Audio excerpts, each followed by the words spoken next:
I don't have one in right now. It's just kind of wild. Alright, so we are starting. Welcome everyone out there if you're watching this sweet video. My name is Tetnok of Blades and Blasters, and I have with me today Ghost as Djangus, Zypher as Newt, and Walter Peck as Thane. And we're going to play some Imperium Maledictum in the 41st century. And we will get going here with a little bit of a intro. We're using Foundry VTT, and I am still getting my feet wet with that. So here we go. Please let me know if you see this. Mm-hmm. Yep. All right. You flip it over to chapter 1, and I will see here. Let me get some music going. Can you hear the music? Is it too loud, too low? I turned mine down, but that's fine. Okay. Don't hear mine exactly, but I got it. I remember I did one of the recordings that was really loud, but I didn't hear it as loud as that. Okay. Life was ever changing for as long as you lived. And here you are upon the great Imperial cruiser. Oh, before I do that, sorry. I should put you on the great Imperial cruiser.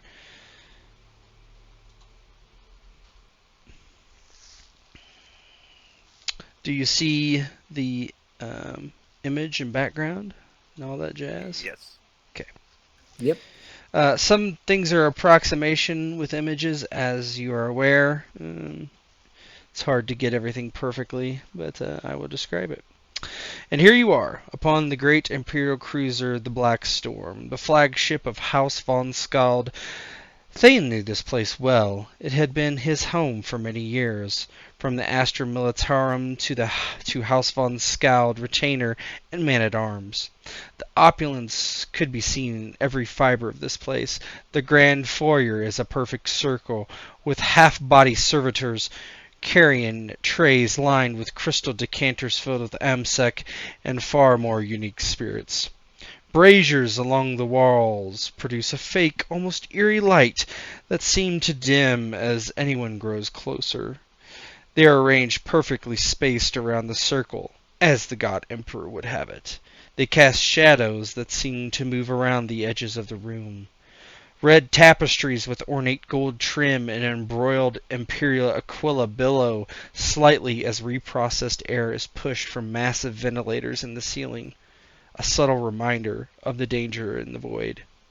Chandeliers hang from many meters above. The false light causes a crystal sphere to reflect oddly.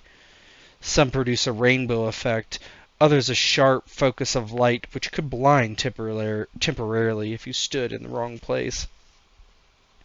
There are great double doors, 3 times the size of a man. They couple to the throne room to the foyer. Even the newcomers, Newt the Barbarian and Djangus the Mutant, knew that when they would open, everything would change. They had come here under odd circumstances. Their journey was not without peril, but they survived, or they had done so far.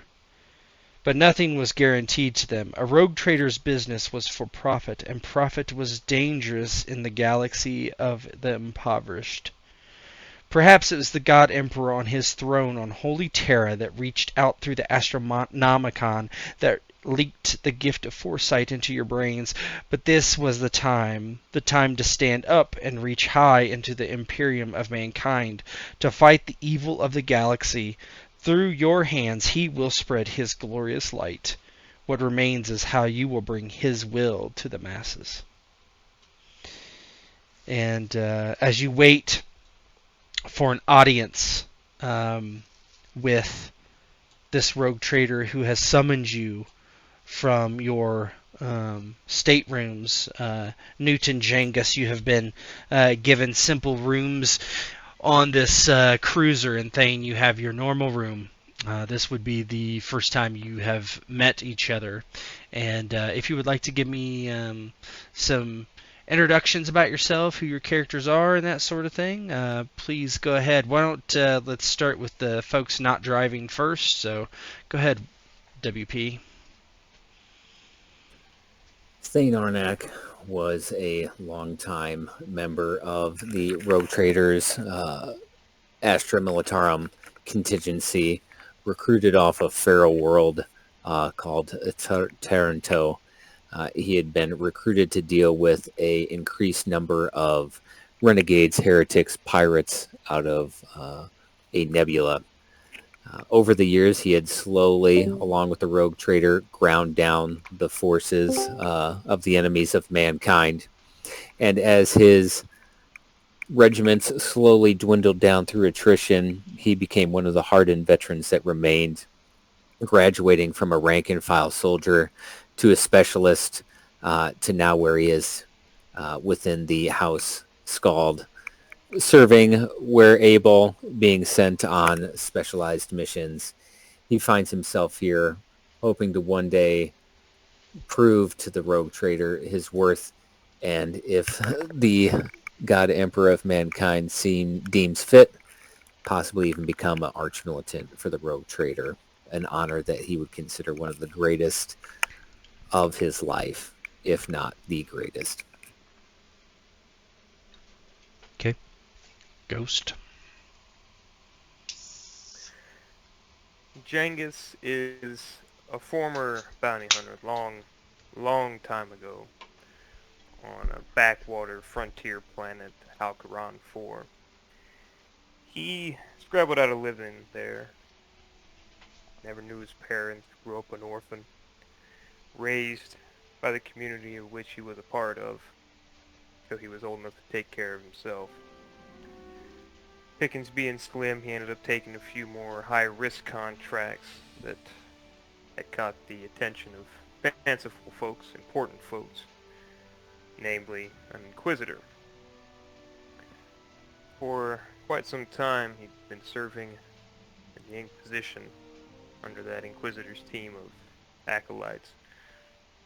Went through and saw many things that he wished not to see, but things he had to endure for the good of all good and decent people in the Imperium. Time after time, he went on missions, came back alive. Others so lucky. He was blessed to see so many live, cursed to watch so many die. But eventually he ran afoul of certain Xenos, and the memory of those events was lost to him. When he returned, he was viewed with even more suspicion than before. It's rare that mutants get any kind of benefit of the doubt to begin with, but this encounter, this survival, more than that, the lack of a memory of any of the events, did not endear him to his inquisitorial fellows. Eventually it came to be that his services were purchased by the rogue trader, one Pranix von Skald. For better or worse, he and one surviving friend, a close friend, Newt, came into service here. And what the future holds for him, who can say?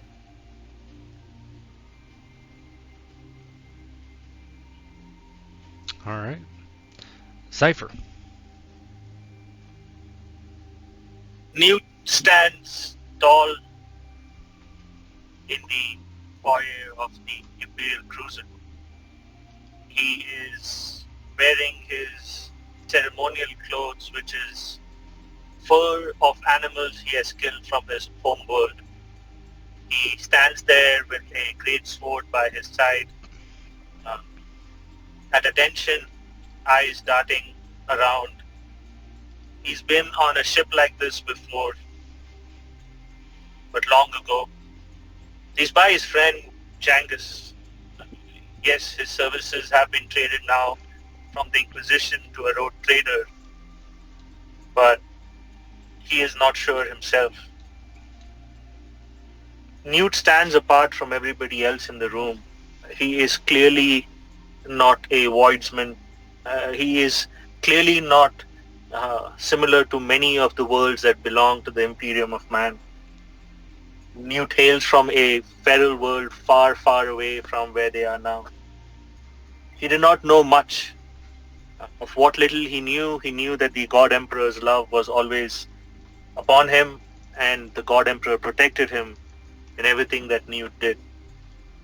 But it all changed for him as generally fate does, without any notice.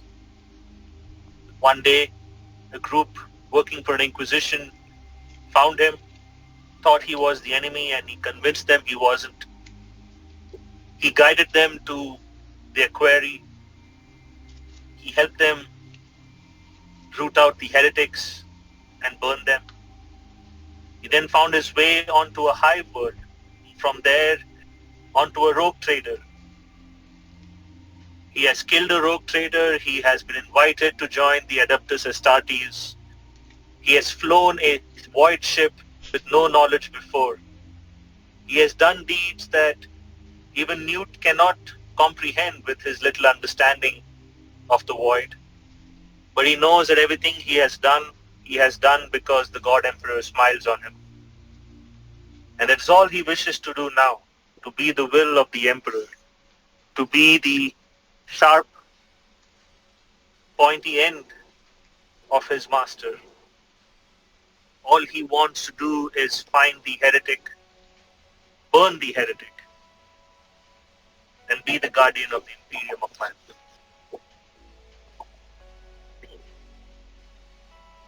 As you stand there in this ornate hall, one of the servitors, which is a human body up to the trunk, a pair of legs without a chest, arms, head, with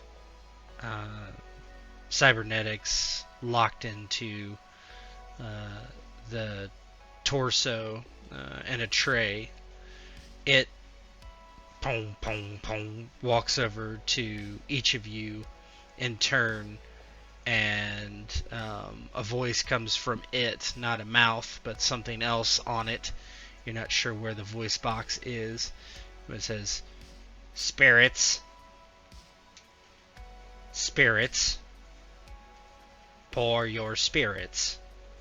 And there's several decanters of booze, Amsec and others on its tray apparatus that is attached to it.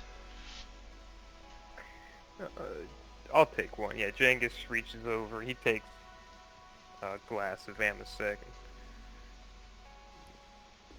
Even if it ain't alive, he still feels like it's good to be kind. He looks at it. Thank you kindly. And he take a drink of it. How's it taste? Oh, it's have you ever had Amsec before, Djangus? I think I think probably more of a whatever the beer and dragon it's is. quite sweet probably for your tastes, but it immediately, you can tell it's strong by the way it goes down. Kind of burns your chest with that alcohol sensation, but it is quite sweet. Yeah, I'll just have one. And he'll place it back on the tray and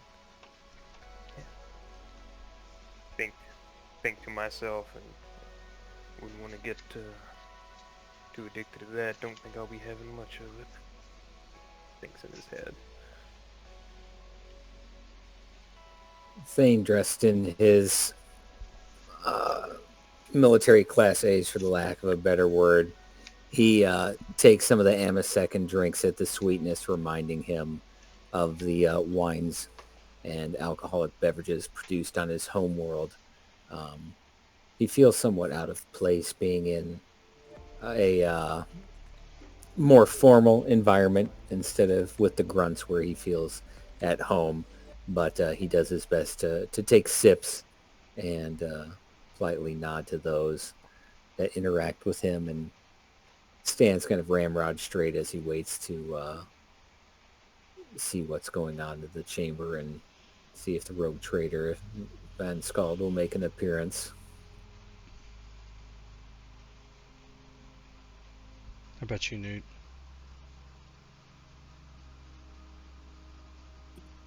Newt will look at Djangus and look at Thane. He's not sure what he should do, but seeing that Djangus took a sip of the Amersec, he does the same. This is the first time he has ever tasted Amersec in his life, and upon his first sip, he kind of whips around to Djangus, and he says, "What is this?" I look at him and look to the Amasec. It is called Amasec. It's fancy folk alcohol. I feel almost rejuvenated, like the breath of the Emperor flows through me.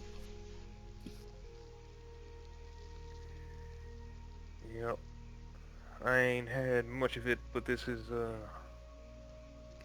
you can tell this is damn good quality. Gotta be careful though, even if it's sweet. It'll send you downhill real fast.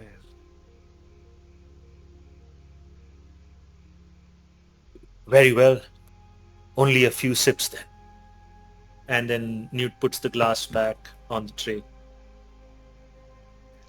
Yeah, Thane, you see these two guys that you don't recognize. One is, I mean, as they're described, they're kind of different, odd-looking fellows that you might see here. They don't look like, Astra Militarum or Armsmen. You've never met them before. You've never seen them before. But they're the three of you are the only non-servitors in the room. Thane, he sees the barbarian, for the lack of a better word, and looks at, you say it's Janus, is that what I heard correctly? Djangus. Djangus. Looks at Djangus and he just kind of thinks to himself, more trinkets the rogue trader had picked up along his, many adventures and many exploits. And he just kind of keeps an eye on them. Not that he expects them to do anything, but there's always the new shiny toys that the rogue trader will acquire, and Thane, wants to make sure that they don't completely steal the spotlight. I'll look down at Newt. How long has it been since we got here from our prelude? Like 3 days, probably, something like that. Yeah. I'll look down at Newt's leg and I'll look at Newt. How's your leg feeling? It was a mighty grievous wound when we were on that ship. Yeah, Jorgen had you got medical attention. You're fine, but yeah. The Medicae on this ship has been kind, and the blessings of the Emperor have been kind on me as well. The wound has healed, but the memory remains. I do feel a little bit of stiffness in my leg, but it shall soon go away. All I need is the lord of the ship to point me to my duties. I got no doubts you're gonna do a fine job, Newt, and I'm sure that'll go away soon. I've seen you take much worse in our time together.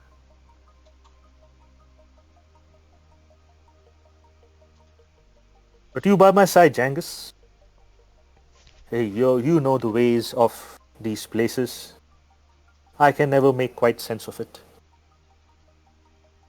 May not be in my fate to go back to my home world and live a simple life. But I hope I can be of service to our new lord. It'll all come in time. It just takes time, Newt.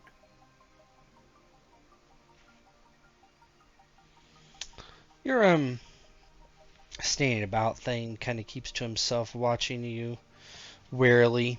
You hear a kaboom as something metallic unlatches, and there's a huge like, as these massive double doors are pushed open, just enough for a person to walk through, and a person does indeed.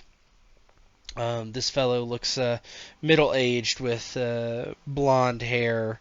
He has a wicked scar on his face, but he seems to eye everyone warily. He has he's dressed immaculately from what Djangus and Thane would think, with dark jerkin almost, with high-collared shirt, and with Aquila as his brooch.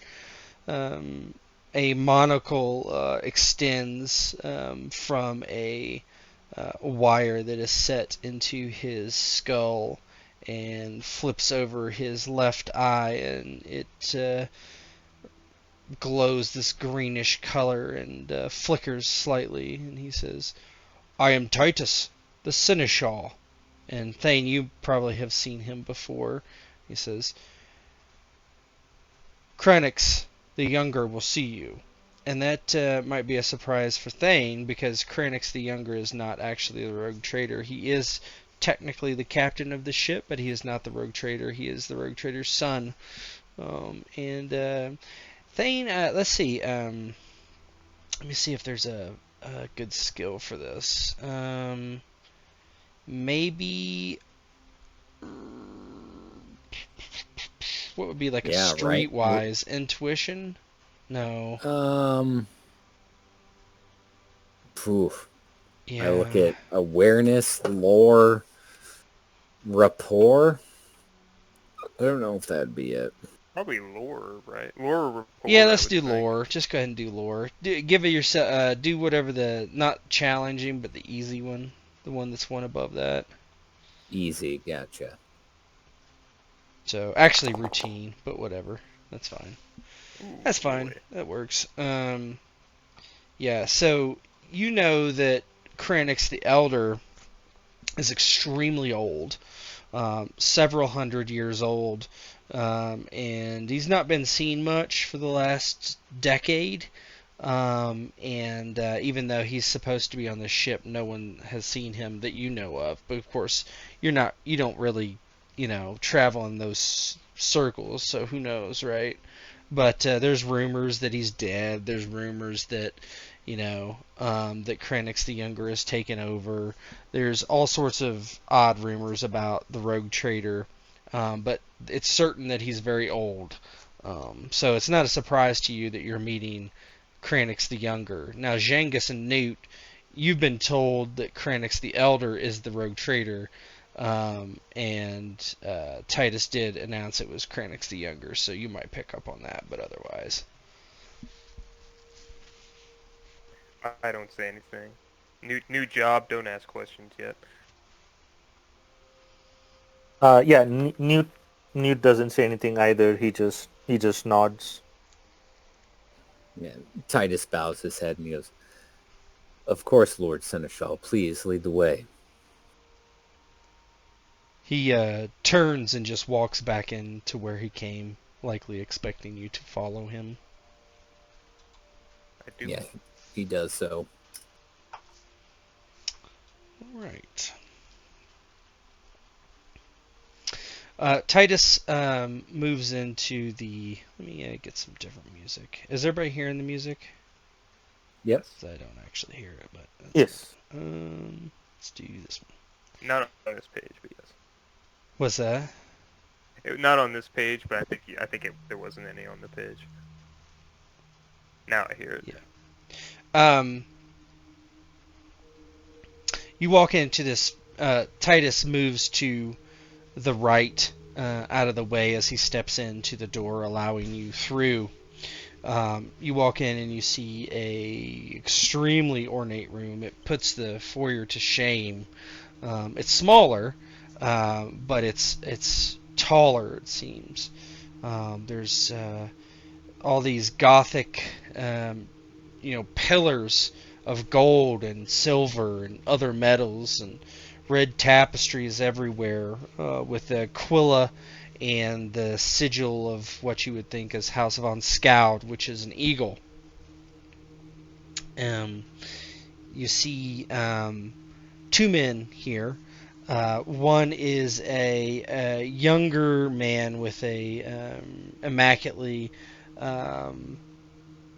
just immaculate in every sense of the word. His mustache is perfectly groomed. His hair is pulled back into a black ponytail. He wears a cape of furs and a gold brooch and red jackets and red pants and black heavy leather boots.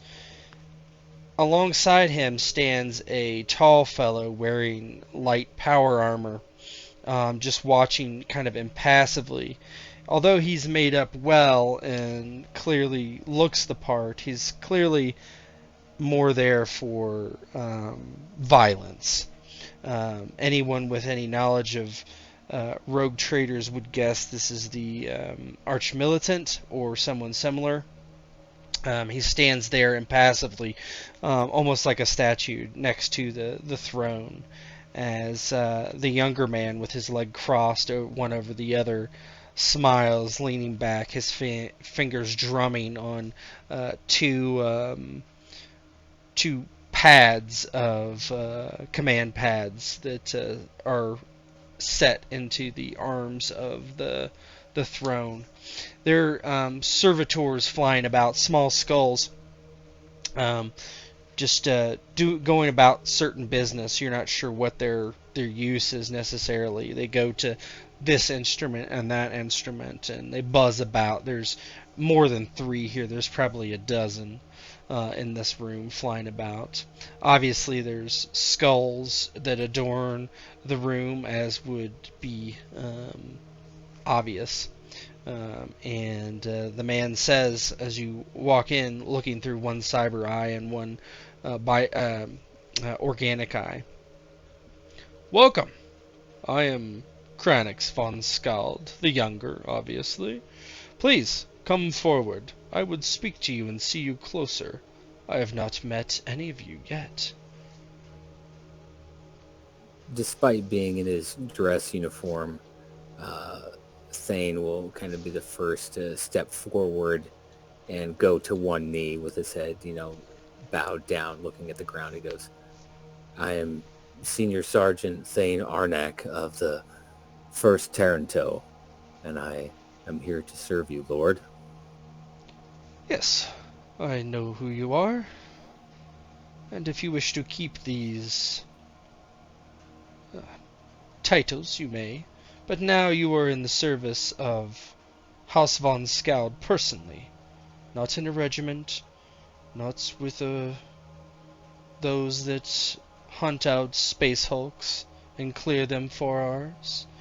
No, you have ascended to much more."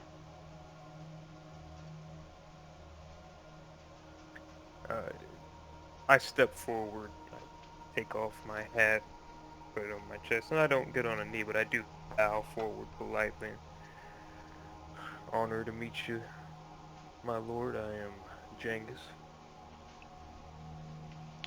"Yes, the mutant I have purchased. Not as a slave, of course, but more as a helper.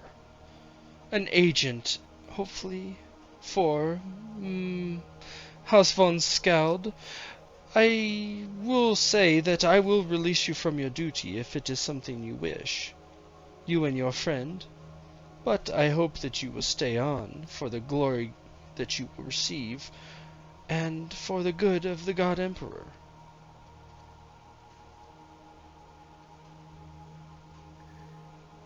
Yeah, Djangus puts his hat back on. He straightens up. I'm here to serve. You got me out of a bad situation, truth be told, my lord, and I feel I owe you some service in response. Ah, there are many bad situations in the Cronus Expanse, so I've heard. Wild, wild territory. Exciting for a rogue traitor, though. But my duties are here, unfortunately. He smiles and he seems very kind, almost. And he stands up and he kind of walks over to Newt and looks up at him. Newt, you're a tall fellow, and Cranks von Skald is not particularly. He takes a hand and brushes it over your shoulder and your furs, and he's like, "What a specimen you are! Tell me about yourself and where you come from." My name is Newt, my lord. I am here at your service. And Newt kind of is a little hesitant. He looks at Djangus, he looks at Thane. He sees one knelt down and he sees Djangus standing up. He doesn't know what to do, so all he does is just kind of stand even more straighter if that is possible. Um, he's never been in the company of a rogue trader like this. The last one he met was not in these circumstances, so Newt is a little confused as how he must conduct himself. What is the planet he's from? Just Newt? yeah, Sacris. what's it called? Sacris. Sacris, right? Yeah, and it's in the what is it? It's sector? in the Calyx. It's in I think it's Calyx sector. Calyx It's sector, right yeah. on the border of the Cronus Expanse. But on the Sexpans, yeah. So Newt says, "I'm from a small backward planet, my lord. It's called Scaris. It's in the Cronus sector. Events and the will of the God Emperor find me here in front of you today. But I'm a worthy servant. I shall do all I can to make you and the house of von Skald proud to have me as its humble servant." Wonderful. You are quite a specimen. I am glad that you are in my service as well. Huh.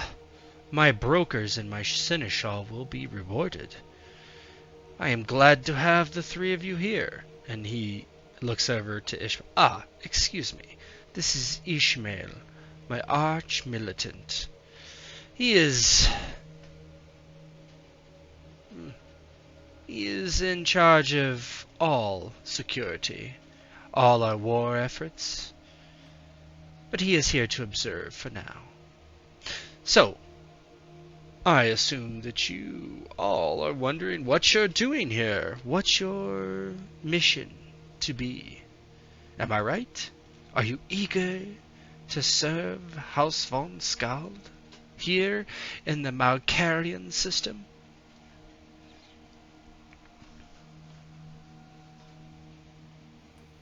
Yes, my lord. I am most anxious to prove my value to you and my worth to the house.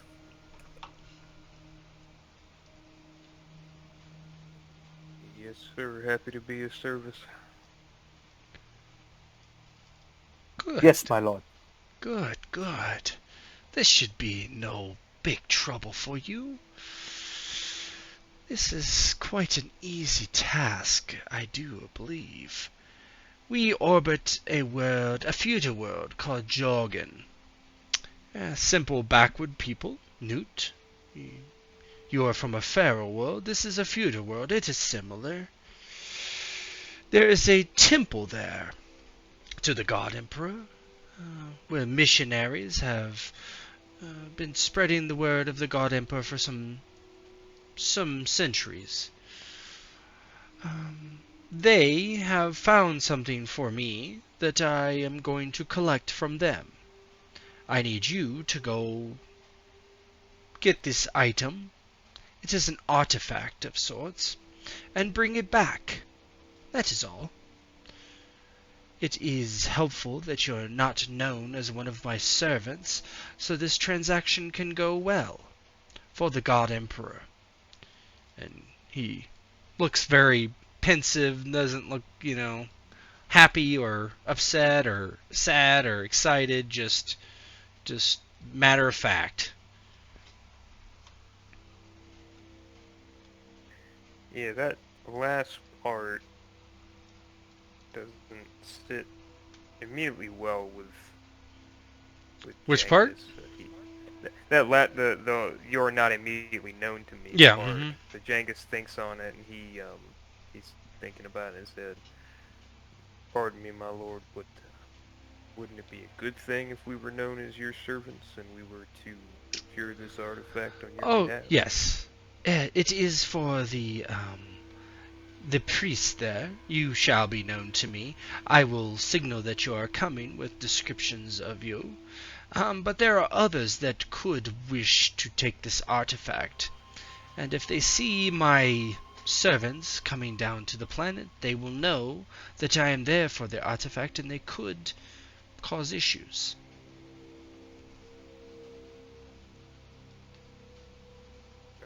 Would you mind me asking exactly, my lord, who might be gunning for you in this Oh. respect?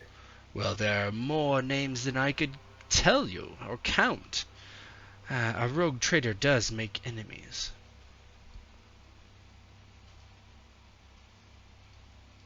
Understandable.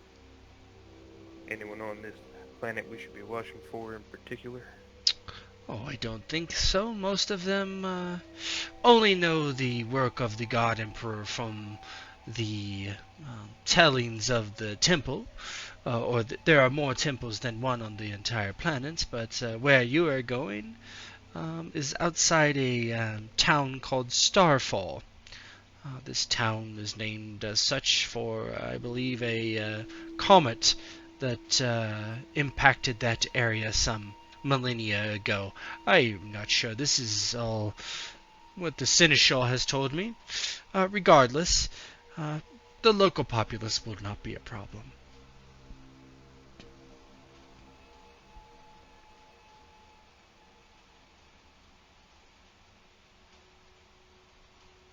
My lord, if anyone stops us, are we not to say that we are in your service? Oh, it depends who stops you.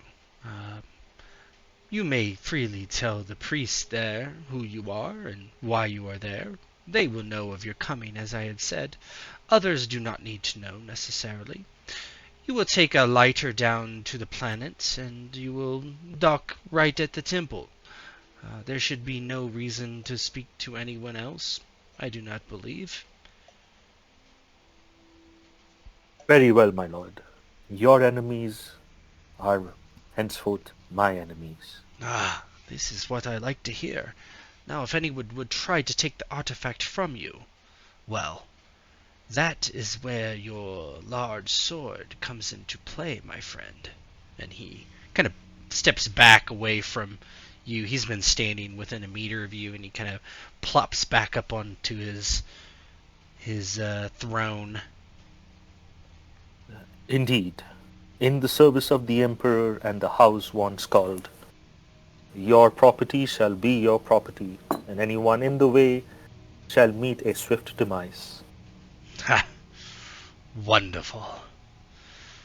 Thane, my loyal leal servant, you will lead this group down to the planet. You understand your duties? Thane kind of gets up off his knee and stands at attention. He goes, "By your will, it will be done. I am honored to lead this mission and will retrieve this artifact for you." Wonderful.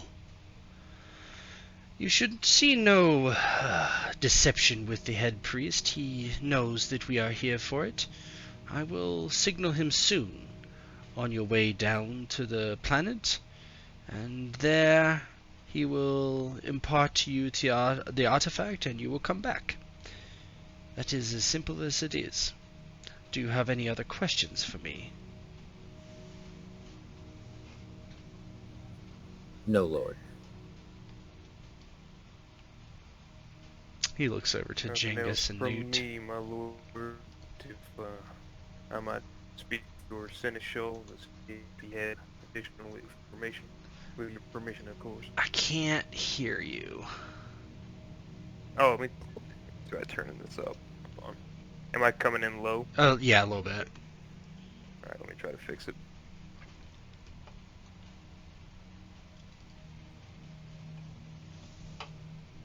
Any better?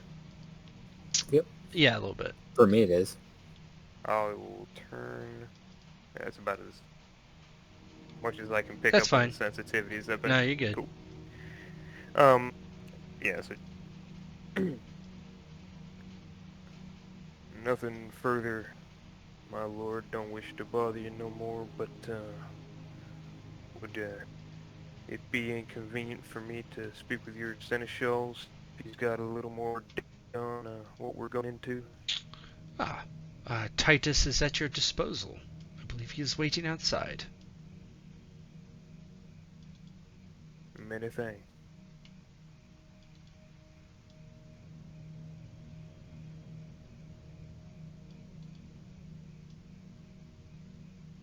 One of the servitors kind of flies overhead and kind of passes over you and heads back to the foyer as if it's like leading you out.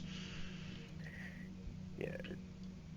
I'll follow, and then I'm going to seek out the seneschal whenever we get back to that other room. Yeah. Anything else you guys want to do in here? No, nothing from my side. Okay. No, Thane is... will wait to be dismissed and then, heads out. Yeah. You are dismissed. He just waits for you to go.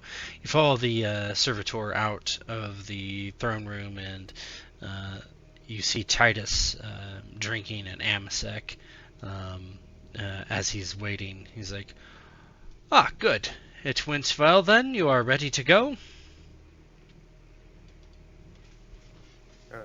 Sorry, I had a few questions. What's the appropriate way to refer to you?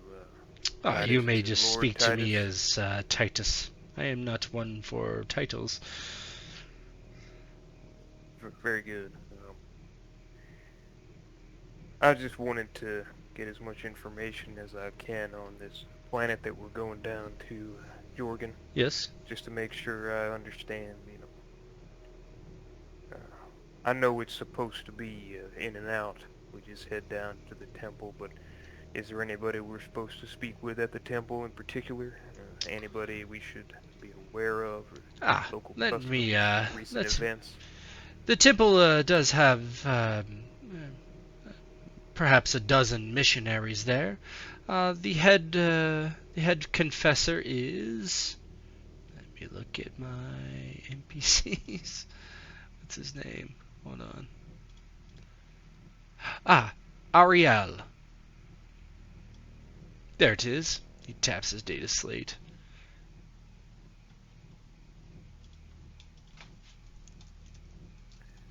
Alright, and there's no deviations in language or anything like that? What do you mean? Well, they don't speak a far different dialect than what Oh, we no. The priests are transferred in and out. They are from other worlds. Low Gothic is probably fine. Right, and any recent events we should be aware of that might have happened on the planet, things we should be worried about as far as you're aware? Looks at his data slate. I believe there is smuggler activity on the planet. It's not uncommon. We wouldn't want the smugglers to know of our operation, clearly. They could see it as a possibility to take a chance and try to steal something of worth. But otherwise, no. And just one more question for you, Titus. I don't want to take up too much of your time. Anybody local that is kind of a big name in this part of the sector in terms of criminal activity that you're aware of? Again, I know you said this, well, Ideally, they haven't heard about this situation that's coming along, but if they did, maybe somebody who'd get drawn into this kind of situation. Not on this planet. There are all sorts of criminal organizations throughout the sector, but we are fairly smart, and they should not have picked up on anything of this nature. On the planet itself, I would say not. They do not even have. They do not have any way to move about. They typically move about on mounts, animals. No offense to, he looks to Newt, but they are not the most learned folk. Most of them use gunpowder at the most. Arbacuses. All right. Well, those were all the questions I had, Titus. I appreciate you helping us out. Of course, it is my duty. I will walk you to the docks if you so wish, or Thane, you may take them. Yes, I will download all pertinent information on this planet to my data slate. I will go back and arm myself, and then I will escort Newt and Djangus here to the lighter, and we will begin our mission and retrieval. Wonderful. The dock master will assign you to a ship when you arrive. May the God Emperor protect you. Thane makes the sign of the Aquila, and you as well, Seneschal. And he stays in the foyer drinking Amasek as you all leave. And you guys can roleplay amongst yourself as Thane leads you through the cruiser to the docks. There is it's quite a long way actually. You would walk through various hallways, up and down elevators to get down to the what's underneath the ship called? I can't recall off the top of my head, but the bottom of the ship to Prow. what's that? Not the prow, right? I thought the prow was the That's the front. You're just talking Yeah. about the underbelly. Yeah, the under. basically. I guess okay. they probably don't have a name for. I mean, yeah, spaceship, but yeah, that's where, Almost like a bilge. yeah, bilge. it's like underneath is where the you would eject from the bottom. So you're heading down generally to get there. Anyway, go ahead and roleplay amongst yourselves for a little bit. Yeah. Djangus, as they're walking along, I'll look to Thane as we're going through the halls. So it's Thane, or do you prefer Sergeant Thane, or how would you like us to address you? Thane is fine as the Seneschal, and Kranix the Younger said, rank really no longer has a meaning, as I've been, wouldn't say promoted, but reassigned. And where do you hail from? Oh, it's quite far from here. There's a little dustbin called Halcaron 4. You ever heard of it? I can't say I have, which I suppose is a good thing. That means fairly quiet there. In the grand scheme of things, I suppose it is, but I can't remember many quiet nights. It was a hustle and bustle of, well, let's just say they weren't the most friendly folk outside of my city anyway. It reminds me very much of my homeworld, Taranto. It is classified as a feral world, though I've been told, as I kind of learned of the Imperium, that they're in the early to late stages of the Iron Age, and it is nothing more than 2 to 3 dozen smaller kingdoms or empires constantly in a state of war. We're not terribly advanced, but the one thing that we can provide quite a bit of is manpower, which the Imperium is always in need of, and our regiments have served quite faithfully this last decade for the rogue trader. And you, my large friend, Newt, I believe he said. Yes, yes, that is my name. And how did you come into service? They found you, recruited you? Ah, it's the fates and the smile of the God Emperor. I was on my backward planet, as you people call it, a feral world as everybody else calls it, minding my own business, till Djangus here and his Inquisition found me. They thought I was the enemy, but I wasn't. I guided them to the enemy. Heretics. Heretics on my planet, and I couldn't believe it. And then from there, I had to leave. My services were required by the Emperor, and I gave myself to the Inquisition. One thing led to another, and I'm here now. I must say I'm fairly impressed. I don't recall meeting anyone from the Inquisition. I do You, not know if the Inquisition even remembers me. I was a nobody. All I did was help Djangus and his friends. And Djangus helped me, so I swear to be by Djangus' side till the end. that is quite noble of you. I cut in with when he says he's not useful in Django. I shake my head. Newt being far too modest. I'll tell you a little more about the story sometime, but this fellow right here, I nod over to Newt, he turned down the opportunity to be an Astartes to stick around with the Inquisition. Like Thane is like visibly shocked at that, revelation.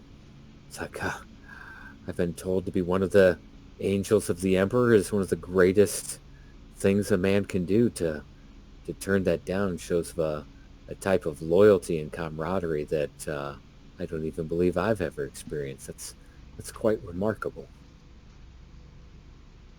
They asked me to leave my brothers in battle to join others' brother in battle. It was a hard decision, but once I swear an oath to my brothers, I cannot break it.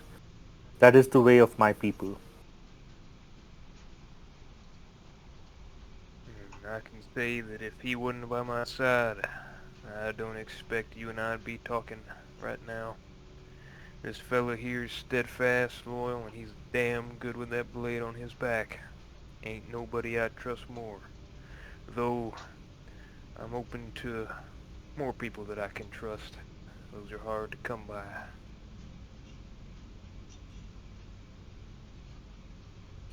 True words, but I think you'll find in time that those that serve Cranix the Elder and his son are well rewarded for their competency and loyalty. Uh, I can't say I have ever discovered anyone that was treated harshly or unfairly, is a more accurate term, while in service, the rogue trader. Well, it'll be a nice change of pace.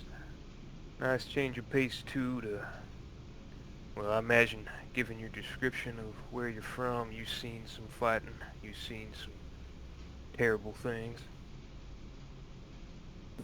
He's saying you see him kind of think back, or you can see he's recalling rather grotesque or maybe horrific memories, but he doesn't elaborate. He's kind of, yes, my regiment specialized in the clearing of space hulks and other debris that came out of the nebulas and warp storms where humans dare not go, and it was our job to clean out the renegade and the heretics and the occasional Xenos that resided on these giant monstrosities of flotsam that congealed, for the lack of a better word, together in the warp, and what wonders and treasures remained there were something the rogue trader was interested in.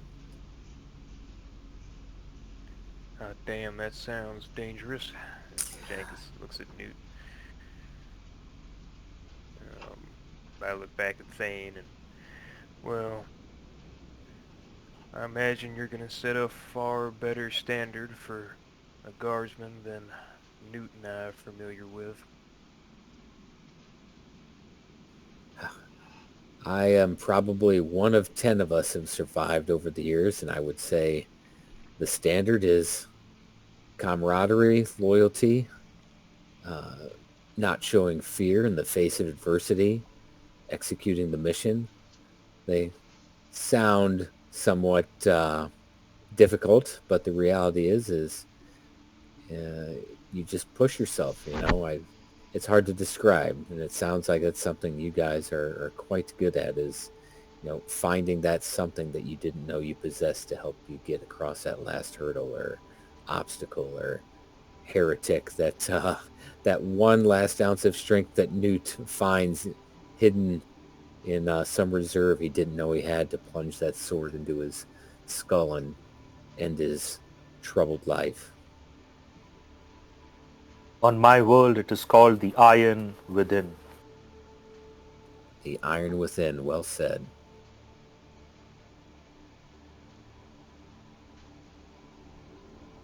Then lead us, Thane. Show us the way and we shall follow. We shall have your back. We shall do the bidding of our master together. Very well. Let us go to the arming chambers and prepare ourselves, and we will make for the dock and be on our way. And Thane kind of, as they walk around, he kind of gives them a generic tour of the cruiser, where the arming chambers are, the general quarters, mess hall, things of that Yeah, nature, it's where the dock gigantic, is. so, anything is I mean, helpful. Yeah, he points that way. It's like, Yeah. "Hey, that's engineer 'em," unless you have mechadendrites hanging out your back. The tech priests tend to not want you down there.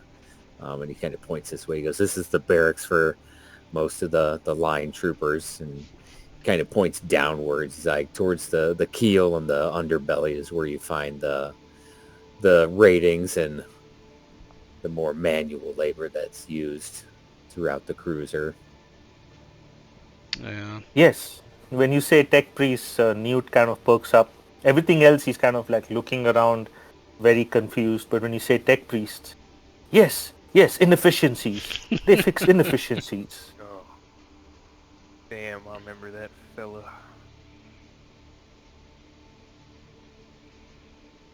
Sounds like a story you'll have to share in one of the great assembly halls after the mission is complete.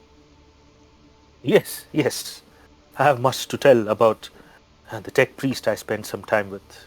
He saw inefficiencies everywhere.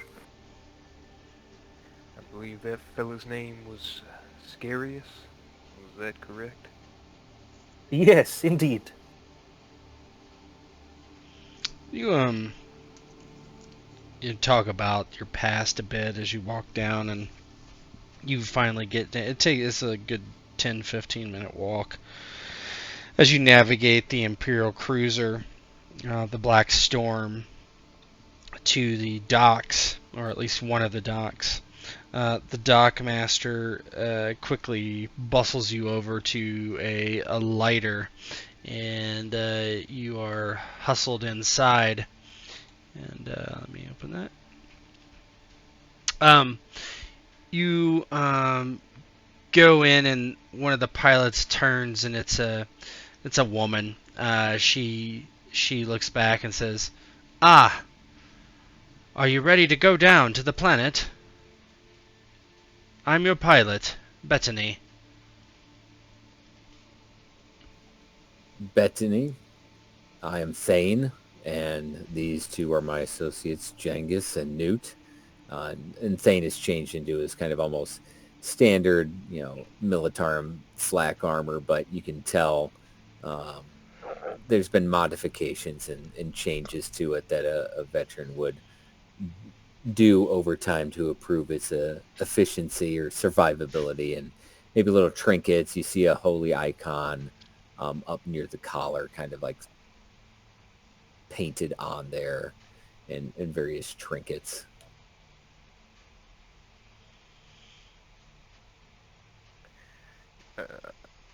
I went ahead and Djangus got ready. He had body glove left over from his inquisitorial days. He has a duster cape on, a strange hat, a pair of goggles, a couple bandoliers strapped over, and seems to have a pistol on his hip.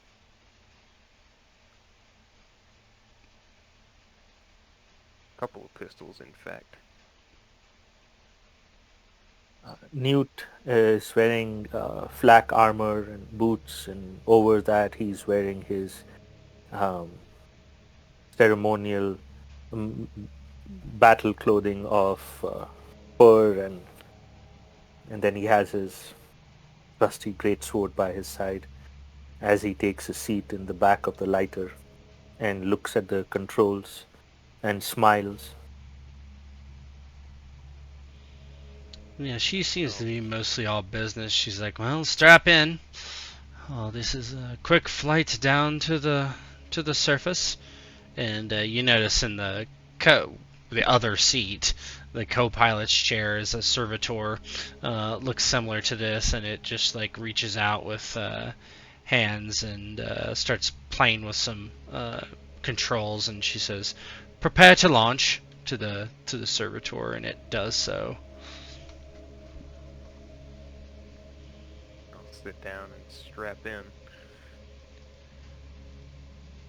As you strap in, there's like a rumbling as this lighter shakes and takes off, and suddenly it just jolts out into open space. You do see nothing but black around you for a moment until the lighter tips down and faces the planet, which is looks blue, and you see the seas, and maybe it reminds you of your home, or maybe not, but just looks very, very different from many planets. There doesn't appear to be very much, actual stuff on there. There's no big cities. It's not a hive world. You don't see any installations from space, nothing like that. So in that sense, it's an interesting thing. And Bettany kind of turns around and asks you all in general, says, "Ever been to the planet before? The temple?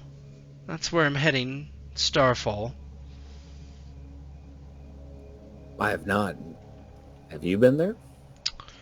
Huh, no, actually I haven't. We just came into orbit a few days ago.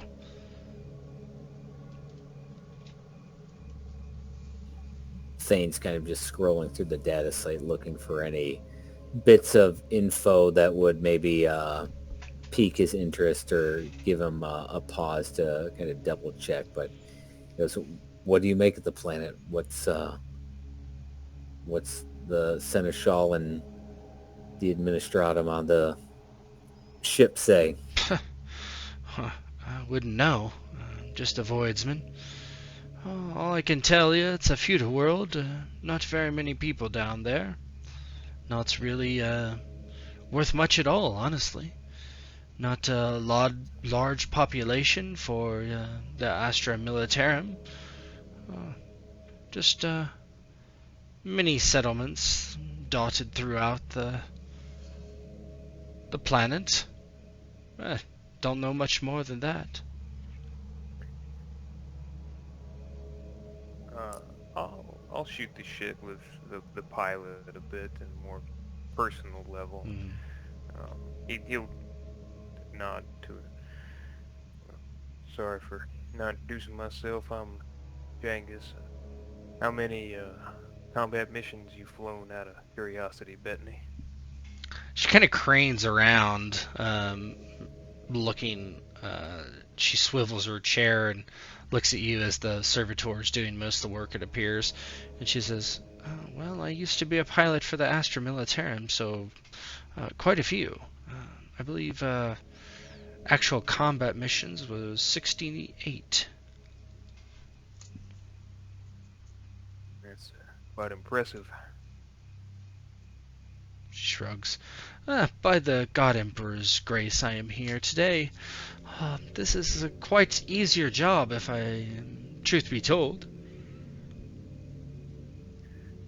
Probably not getting shot at quite so much as an Astra Militarum dropship. Well, that is true. I wouldn't be so bold to ask as your mission, but it does seem strange. What makes you say that? What's here? Nothing.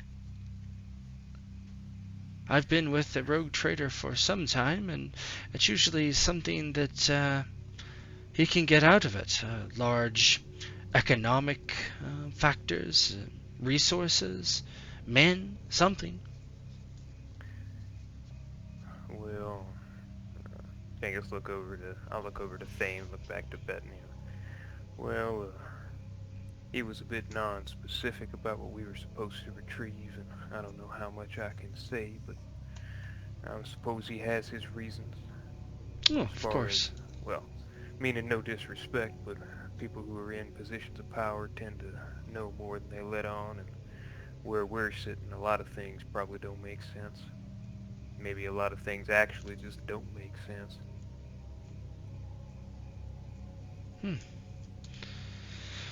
Well, I hope the God Emperor blesses you with success.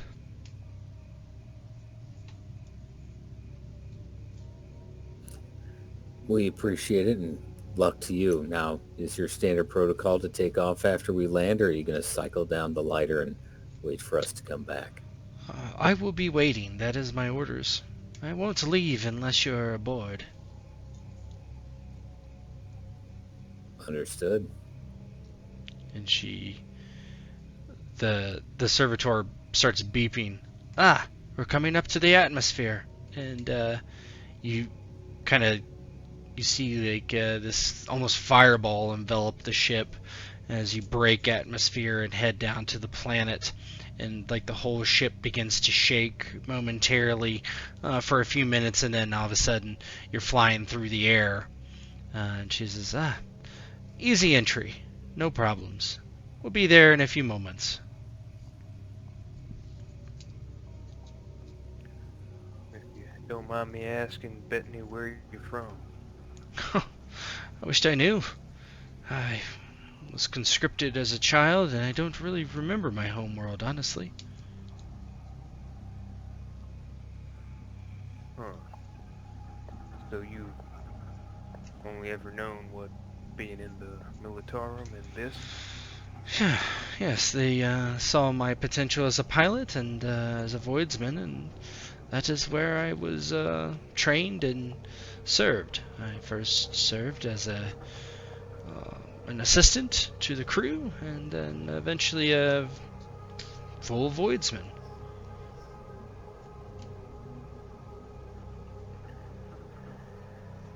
You wager that's what your path's always going to be on, or you ever think about getting into something else? Like what? Don't know. Whole galaxy, several galaxies out there, possibility. Well, for now I'm paid pretty well to do what I'm doing, and as I said, it's a lot less dangerous than dropping into an orc-infested planet.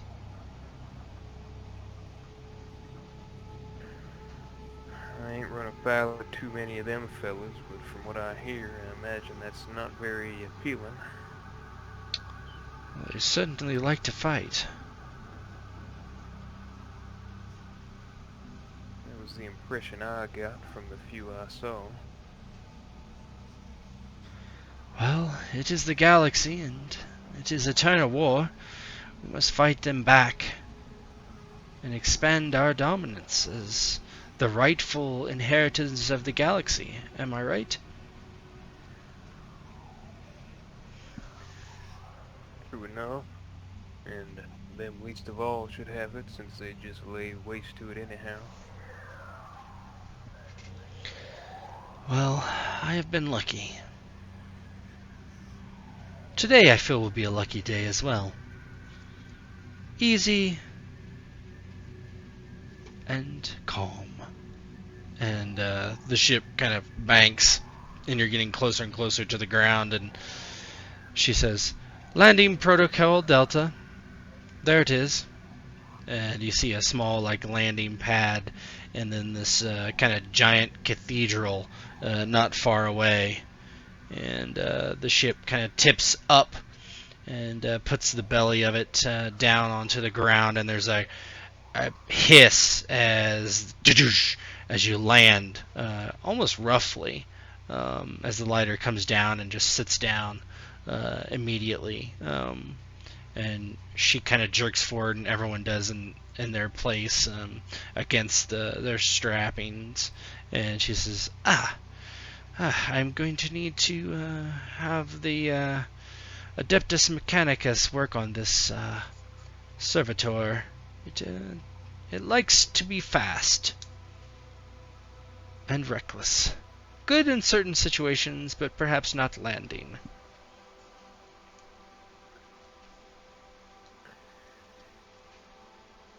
Yeah, so we're landed now. Yeah, you're on the ground, yeah. Yeah, Djangus is gonna start unstrapping. He looks over. He kind of leans over the pilot servitor and looks at it. And maybe you ought to give him some kind of nickname. Likes to go fast, call him Speedy. But I suppose they don't know no better, do they? It's more for our amusement than theirs. Speedy. Sure. Here's my Vox frequency if you need to contact me. I'll be here. Thane kind of dials his Vox speed into the frequency and does a quick check. He's like, check one, check. And you hear yourself Over. over the console of the ship. Sounds good. We'll call when you need us. This shouldn't take too long. We'll be right back.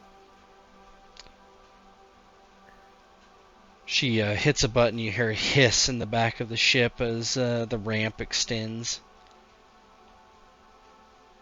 May the God Emperor protect.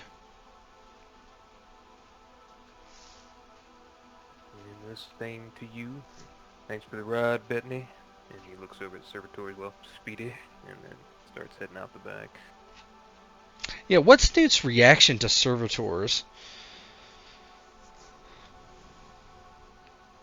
He's probably seen him before, but I'm just kind of curious. Yeah, Newt is kind of just sitting there at the back, just moving his head side to side as everybody is talking. He understands little, but it's not his place to talk. He keeps looking at the servitor, and he is confused by it. He's not sure how a machine can take a human shape and still be possible. But then again, he has met the Adeptus Mechanicus and seen what they can do. He just kind of shrugs his shoulder and looks up at the ceiling of the ship.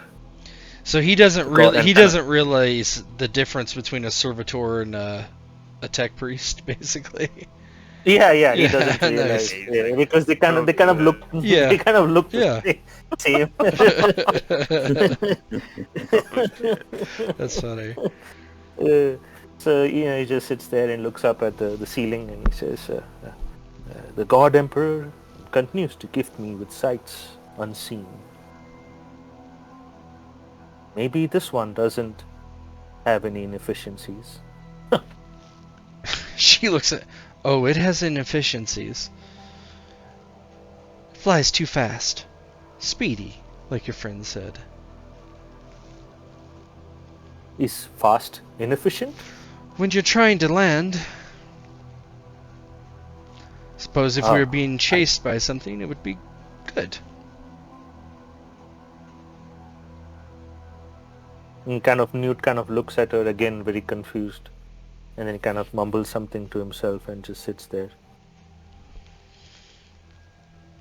She kind of spins the chair around and starts tinkering with some things as you can leave the ship.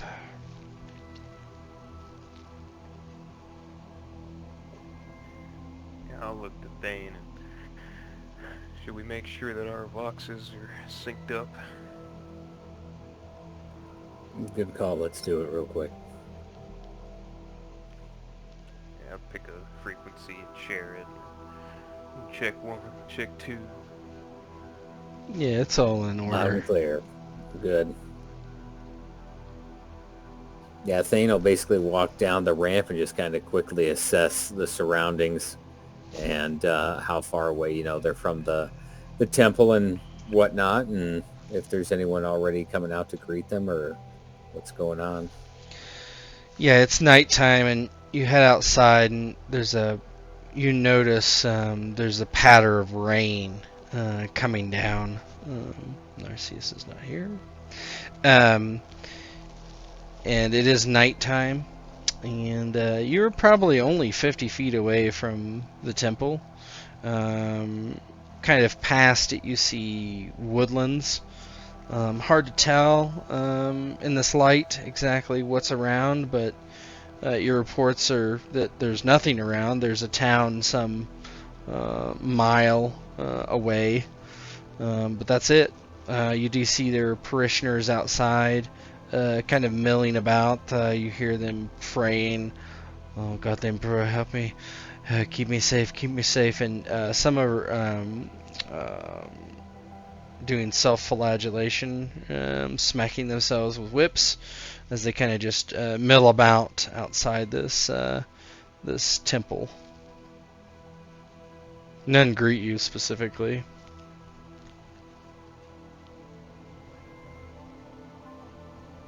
Yeah, he looks for, a minister or a missionary or someone, and he just kind of goes up to him in low Gothic. He's just like, it was Ariel, is that the name it was? Ariel. He goes, I am Thane Arnak. I'm here to see Ariel. Can you point me to him? Yeah, nobody you talk to look like a priest or anything. They're just kind of, locals that gather about they're zealots essentially, and one of them does point just to the temple, just as they're just like chanting over and over and over again. You don't think you're going to get any good information from them, but they do just point to the temple. You don't see any priests outside. Okay, yeah, he just kind of ignores the chanters once they just point and calls it good enough, and he's going to walk towards the front door and just kind of looks back towards Newt and Djangus. Goes, spread out a little, just in case. It's always better to be safe than sorry. Understood. I'll flare it out a little bit. In addition, as we're going in, I'm going to look around and kind of look at these zealots, parishioners, whatever we want to call them in particular. Anything strike me as being out of the ordinary, what I would normally expect from people worshiping, or no? I guess I would give me an intuition check. Normal, challenging, or whatever.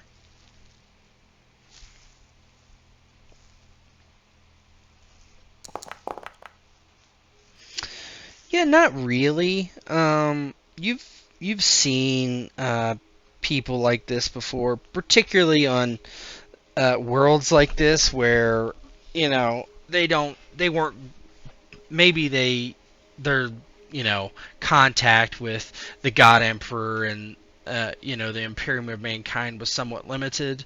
They become more zealous as they come into contact with that, and just kind of they act strangely because they're not used to it. You don't think that there's anything. I mean, they don't have like corn symbols like tattooed in their forehead or anything like that. You don't get any sense of heresy or apostasy or anything like that necessarily. Nothing overt. No, Yeah, no. This just looks like kind of basic worship for people who may not know so well. I got you. Okay. Yeah, Djangus will just flare out to like Thane's saying. Yeah, you flare out and kind of walk up to the temple, and you don't see anything awry necessarily. The door is open, even though there's rain, and you can kind of see inside, and you see all the lights and um, that sort of stuff. It appears, more or less what you would expect. Every temple's a bit different, but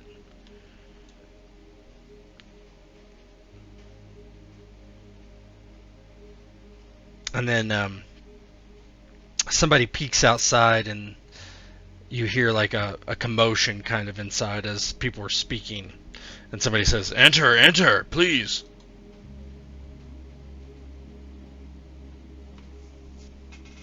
Yeah, Thane will walk in, making sure none of them are, at his back, of course, but he doesn't see anything out of the ordinary, and kind of walks in and looks for someone who would match the description of Ariel, and approaches him.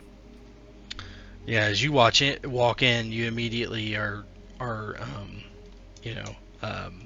greeted by a tall, wide man, obviously of drawing a blank of their official name, but the priesthood and Ecclesiarchy? yes, ecclesiarchy. He's got hood on, and I'm glad you've come. I'm glad you've come, and the scene inside is very similar to this.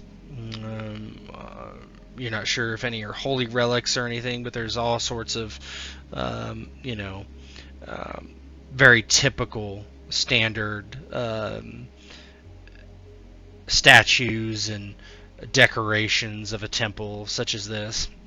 I don't know if any of you've been to a temple that would be in such a remote area, but it all seems fairly standard. There's a couple of novices walking back and forth with actual candles and whatnot, and he says, "The rogue trader has sent his message to me that you would come,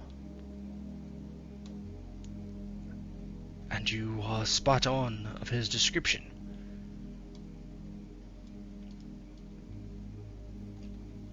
Greetings, Ariel. I am Thane, and yes, the rogue trader has sent us to retrieve the agreed-upon artifact, I believe. Yes.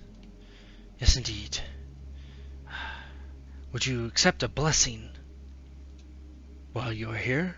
It is my duty.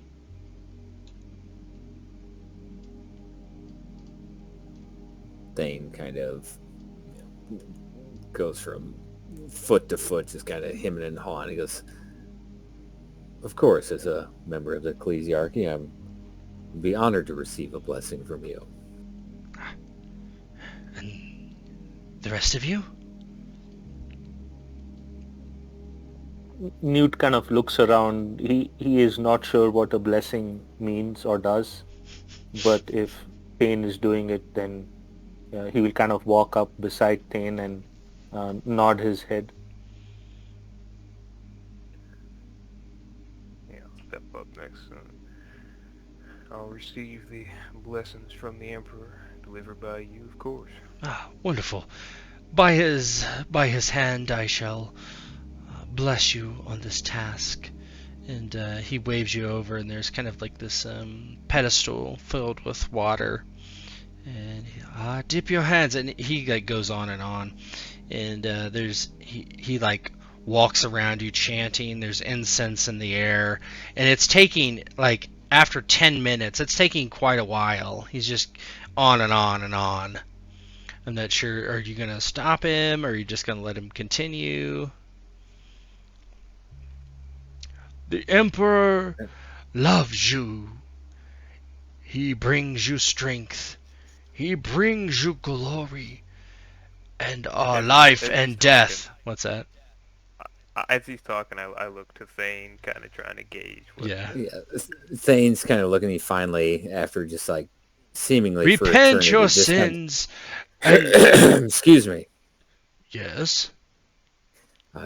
I greatly appreciate this blessing, but we are on a schedule that we need to keep. And while we greatly appreciate this, we would like to retrieve the artifact and be on our way. Very well. It is not often that I am visited by members of the Imperium, well, that are not local to this land. You saw them when they came up. Their minds are not sharp enough to understand the God Emperor's love. It drives them to madness.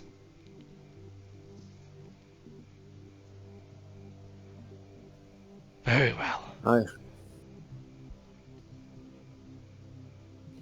This is most appreciated, and I thank you for this blessing. But yes, I understand the troubles of dealing with the lesser minds of the feral and feudal worlds, but I'm sure if anyone can reach out to them and break through, it is you. But let us get on with our business at hand for today. Yes. Very well. And he followed me, and he nods to some of the acolytes or novices around, and we are not to be disturbed. And he kind of takes you to a back chamber and closes the door behind you. Ka-doom! And you see this room is not as ornate as the front room.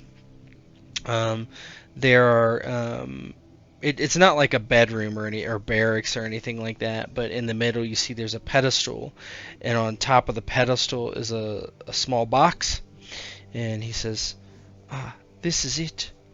This is what he has come for. And he walks over to the box and slowly lifts it up and smiles.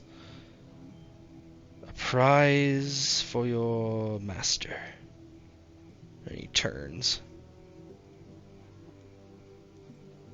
and passes it to whomever will take it. Were we given a description of what the artifact was?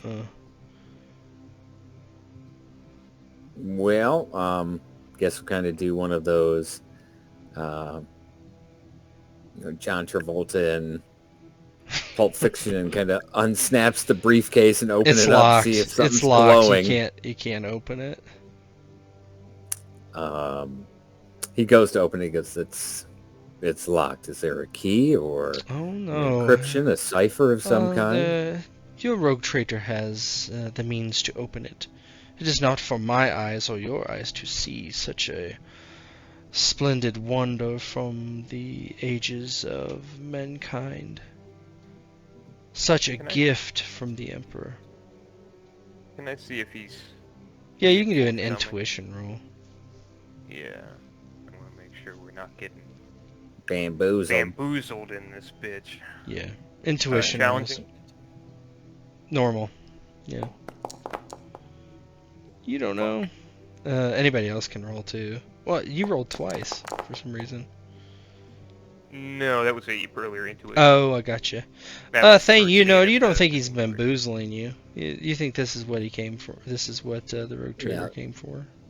Thane believes him. He doesn't seem to be off-putting or some sort of ulterior motive, and he picks up the box and, puts it in his assault bag and nods to Newt and Djangus and looks at the priest, Ariel, and goes, my thanks for your assistance today. I will pass on your kindness and your blessing and your cooperation to Lord Krenix. Can you guys give me a hard awareness roll?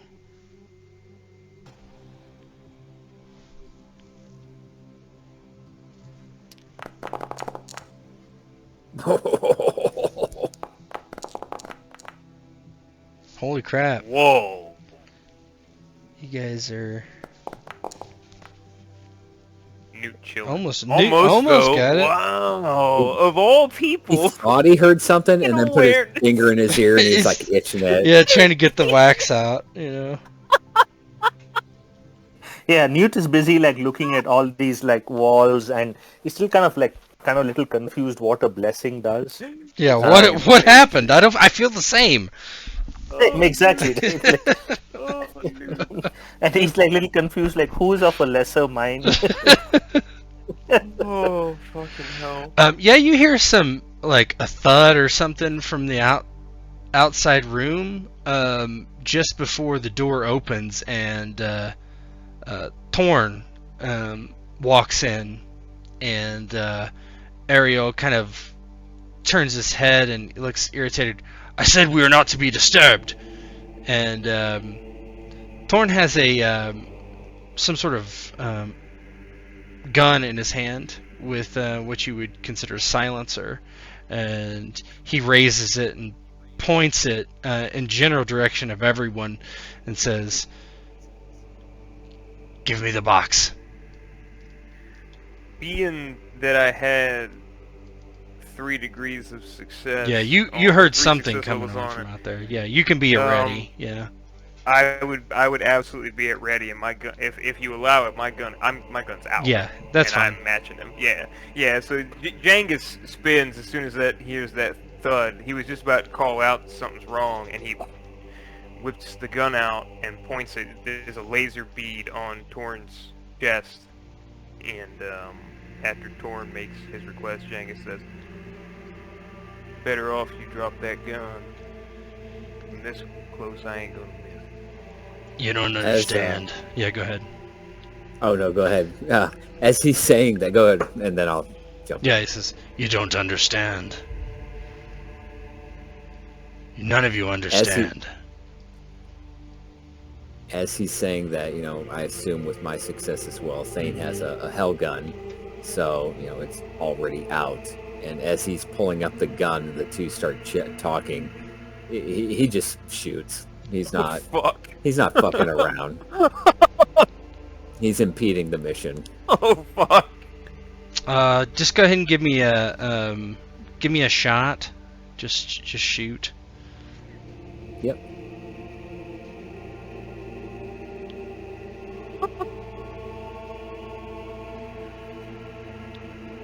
It will not be a burst.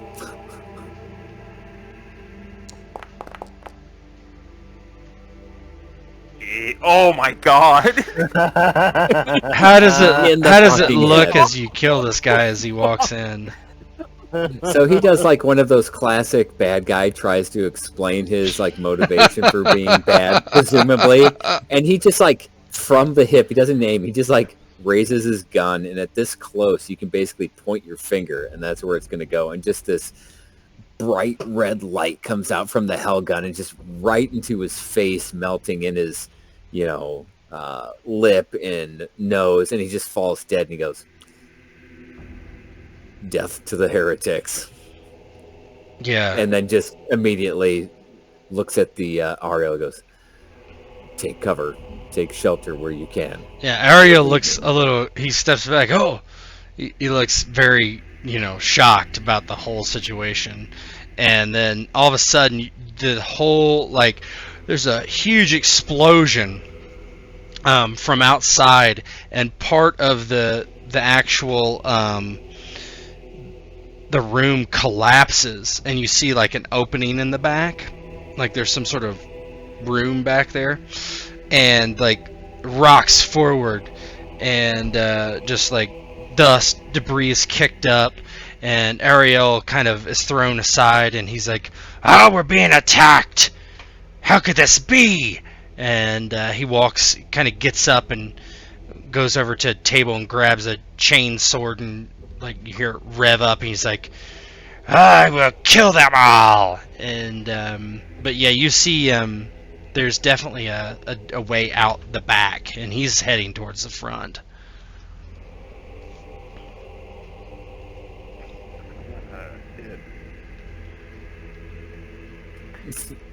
Djangus looks to Thane.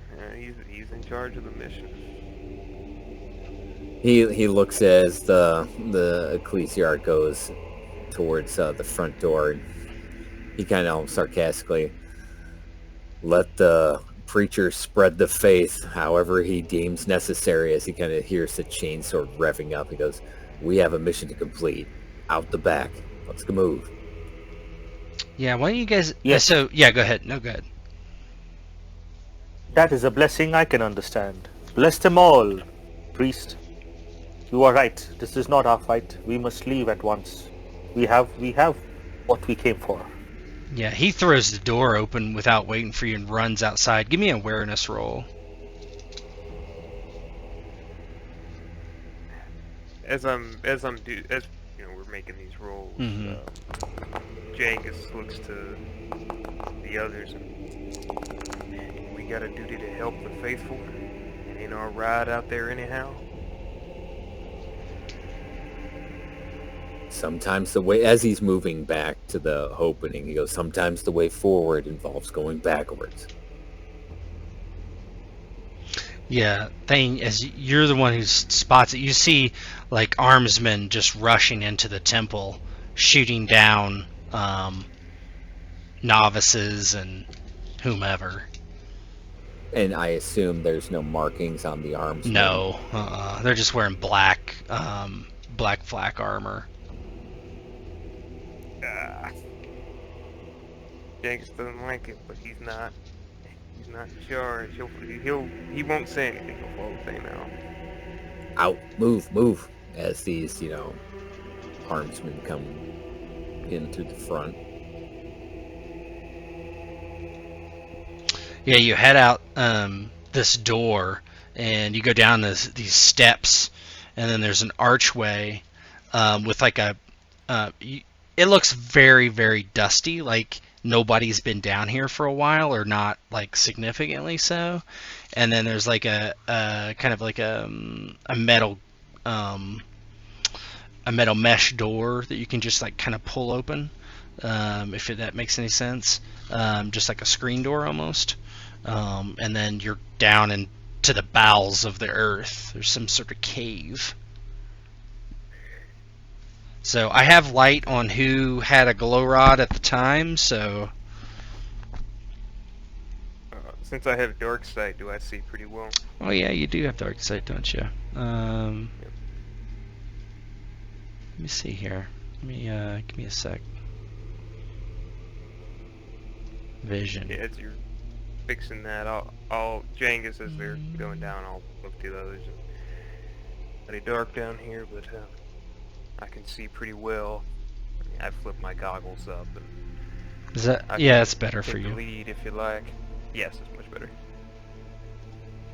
Yes, lead the way, thank you.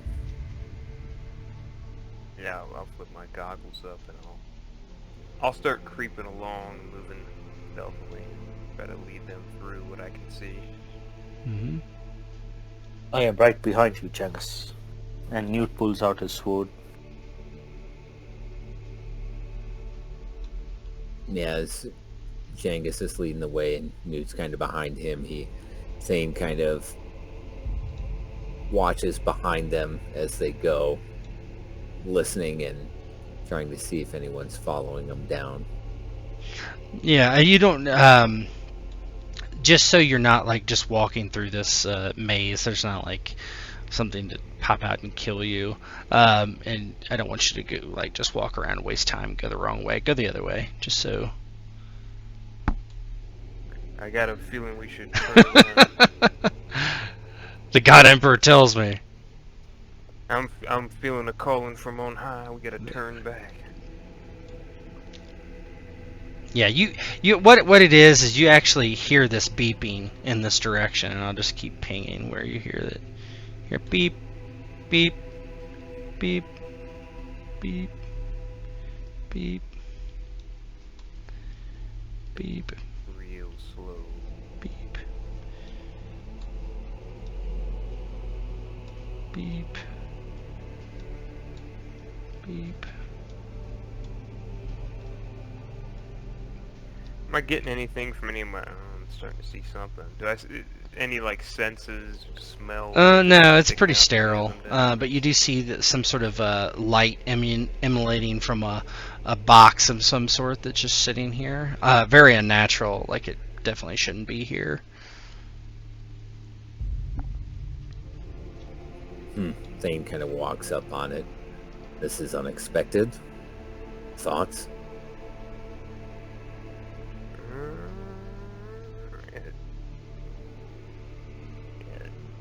I look at it. I ain't exactly a tech priest. I ain't got much experience with stuff like this.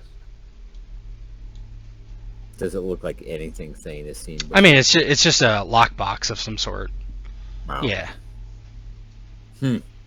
Interesting. Clearly, it requires a lock or cipher. or something. It requires something to open it. You could try to force it open with a athletics strength roll. Fuck, who's gonna do that though? Gosh, if only we had someone. Move aside. Enough talk! This has worked before, once far away, in a void ship. It might work again. Impressive. Would you? He pulls a muscle. Would you like to spend a fate point?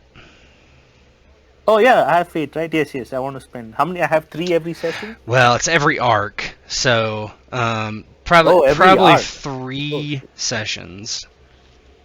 Yeah. No, okay, yeah. If every 3 sessions, then I'll spend 1. Okay, you can Yes. spend 1. Just do that. Okay. So go ahead and re-roll. Okay.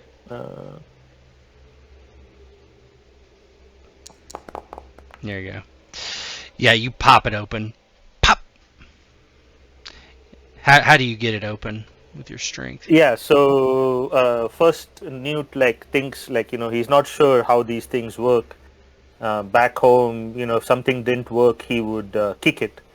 So he kind of kicks it really hard, and unfortunately, when he does that, he ends up kind of stubbing his toe, and then he kind of winces, and then he realizes the others are watching, and he kind of grits his teeth and bears the pain. This method is inefficient, as has been taught to me by a tech priest friend.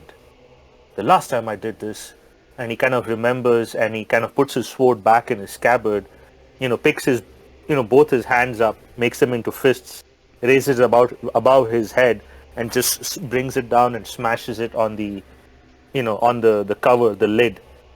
He smashes it so hard that the lid just the lock just breaks and the lid just pops open.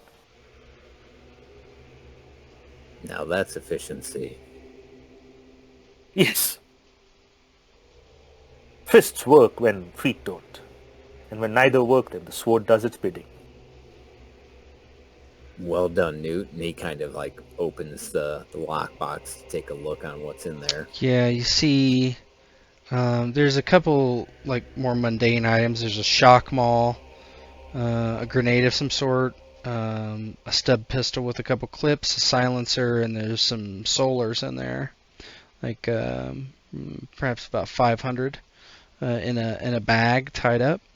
You also see 2 data slates. Thane will kind of look behind him and open one up, the data slate, and quickly kind of browse what's in there before deciding what to do. Okay.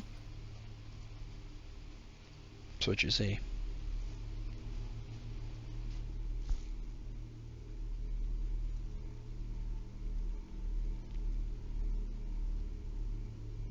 It's encrypted.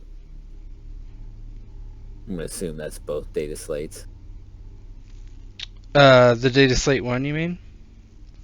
Yeah, it just says encrypted data slate. Yeah, but it's not.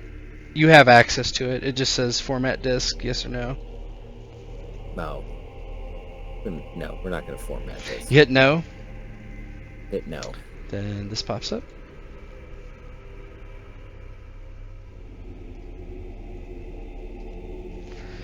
Wait, how do I see what's popped up? Did you? Oh, here. Let me. I should have. Did you see it, Ghost?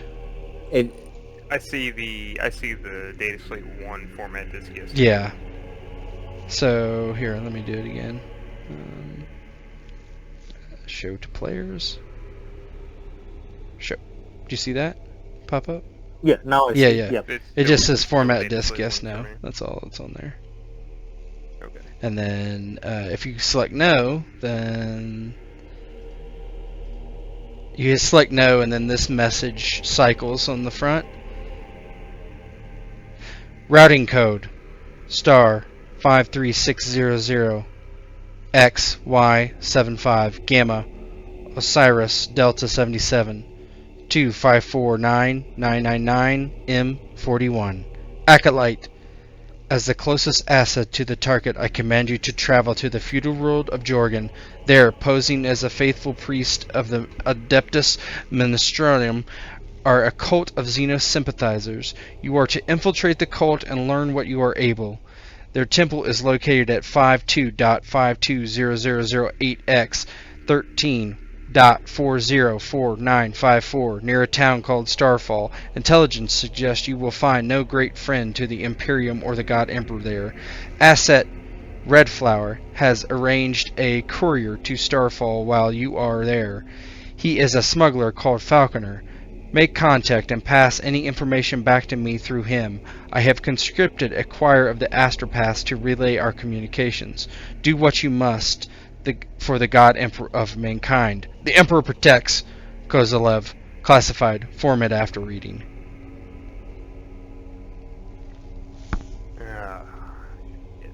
This is shared with all of us? I don't know. That's up to Thane. He's the one reading it right now. He reads it, he closes it, and he picks up Data Slate 2. Does anybody have a reaction before he does that? Alright, yeah, Djangus looking over it. He's looking back and forth, kind of making sure they're not being followed. Yeah. What'd you find in there? Nothing good. Give me a minute, and he starts reading the second one. Routing code star 8993-10 MVP Raven Sun Data 5R5 3.897.99.M41. Inquisitor Kovalev, I have successfully infiltrated the target. There is no doubt that they are guilty of heresy. I am not the most learned man of the cloth, but even I can sniff their apostasy. I believe they have a Xenos artifact here that they are planning to give to someone. I do not believe it is a sale. Their motives are unclear. My plan is to spy on them and meet and steal the artifact before the exchange can be made. I have an escape plan. However, if you are able to send reinforcements, all the better. Falconer has proven problematic. He is causing strife with the local populace. Although I have spun it to my advantage, I have recruited an asset in town, the constable. I suggest after this all is done, she be considered to work alongside me permanently. I am encrypting this message. I do not trust the smuggler. He is scheduled to deliver this message to your astropaths by 3.900.99.M41. I believe the exchange of the artifact will happen soon. Again, reinforcements must be appreciated. Magnus. And it was not encrypted. So he kind of reads to both of them, kind of tucks them away in one of his, utility pouches or something. He goes, this artifact that we're retrieving, it seems it was wanted by more than one individual. It's not within our mission parameters, but I believe a side mission is in order to gather some more intelligence. There's a constable in town.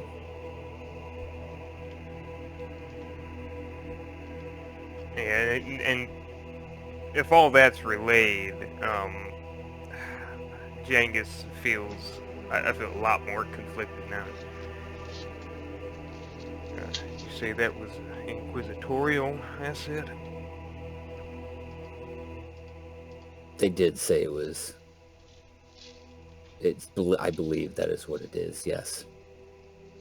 That is what it says. Unless there is some sort of hidden meaning within this text that I'm not aware of. Damn it. So, we're getting in the way of a inquisitorial mission. That ain't good. They claim they're part of the Inquisition, but do we know for sure? Can I look at that data slate.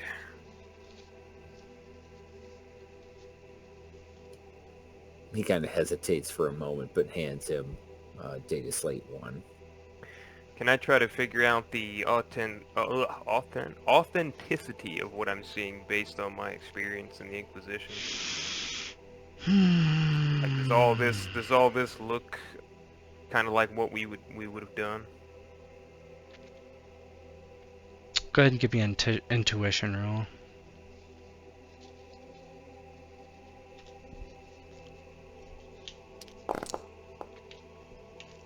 As far as you know, yeah. You would think that there would be no reason to write clandestine messages to people who might randomly see the data slate in a cavern underneath a temple with is clearly a secret escape path for someone who might be infiltrating the temple.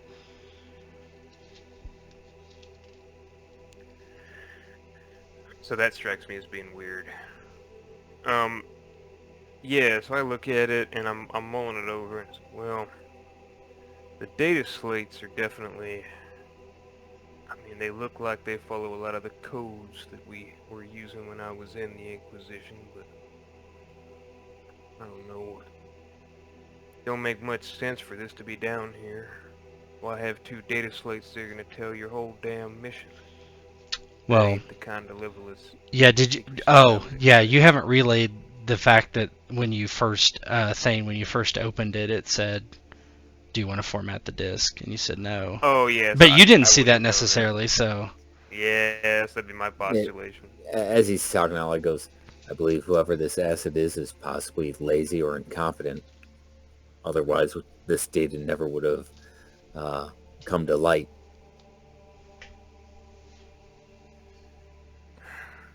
Yeah. But either way, what choice do we have? We but serve the rogue trader. If we do not return with this artifact to the trader, we will make an enemy on that front. And do you believe that the Inquisition will believe us? You have met the Inquisition, Djangus. Once you're branded a heretic, you'll always be a heretic. If the box we carry contains the artifact, and if it is true that it is of Xenos, then we could be tainted already. They will burn us for this. If we were to leave the artifact here and run away, then our master will think we are failures. I do not wish to know what the punishment is for failure in the house of Von Skald. Do you?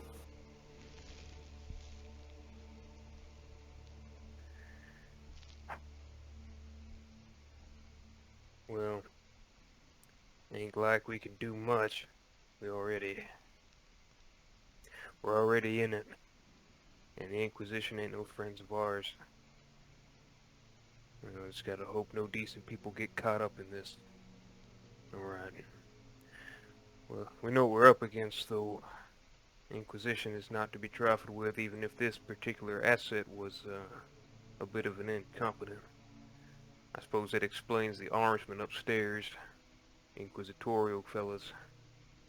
Or maybe part of that smuggler. Don't know. Got our work cut out for us on this one. I say we make it back to the lighter and leave this place. Make it back. Thane kind of almost has a realization, shit, the lighter. And No. he immediately voxes, since it was so close to the cathedral. He goes, Bettany, this is Thane, over. Do you read me? static. Shit, we might be too far down for the signal to get through. Or we have even worse problems. Let's take this lockbox with us, or the stuff inside it, I Yeah, should you can say. just grab stuff out. Yeah, we'll grab the stuff, and he keeps the data slates for himself, and he goes, let's get up topside, see if we can see what happened to Bettany and the lighter. Yes. Right. Well, take point again. I'm sure she's still in it. She seemed like she got a good head on her shoulders. Let us hope the Emperor watches over her. But does the Emperor watch over us? Have we become heretics? Unwitting, but heretics nonetheless. You head out towards the exit. You don't have to walk through all this. Yeah, go ahead and give me an awareness roll, if you would.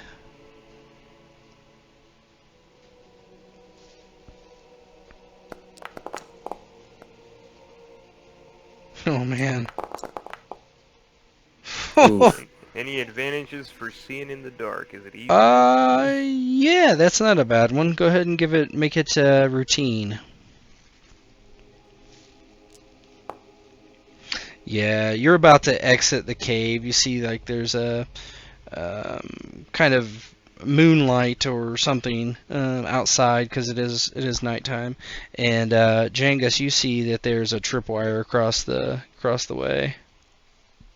Yeah, I throw my arm out to stop anybody from getting past, and I don't say anything till I know they stopped.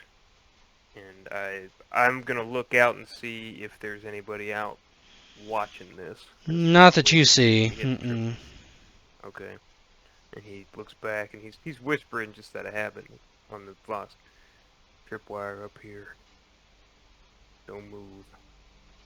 And he looks at it. And can I see what it's attached to? It's attached to some sort of explosive. One side is pinned into the wall, and it's stretched across and pinned into the other side, but also that pin would pull some sort of explosive. You could easily step over it. Yeah, so he'll just gesture to where it is, and he'll kind of eye it and let them go out first, make sure they get over it. Just take your time, step real light over this thing. The grenade pinned up to that. Thane looks to the wall. Understood. Newt nods and says, yes, understood. And he walks slowly and steps over the tripwire, takes a few steps outside into the open, and then looks around, his sword drawn. Yeah, here we go. One sec. Who are you, bitch? Who are these people? Who you be? Dr. Narcius. Who you be? She fades into the distance. Yeah, you come out of the cave and you're kind of you notice that you're not exactly where you were before. You're off somewhere else in this like very forested area. And hold on.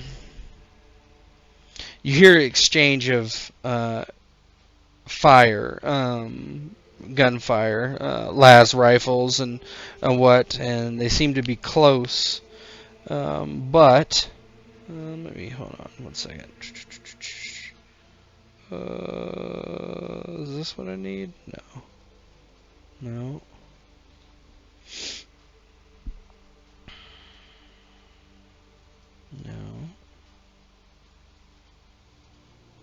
Oh, here we go. You see, like these armsmen shooting at someone, not even you. And they back up and they're like, they're coming, and then you hear this, just like something is riding through the woods, and you see, you hear this kaboom, like gunfire, and these mounted people come through and like cut them down, the strike team.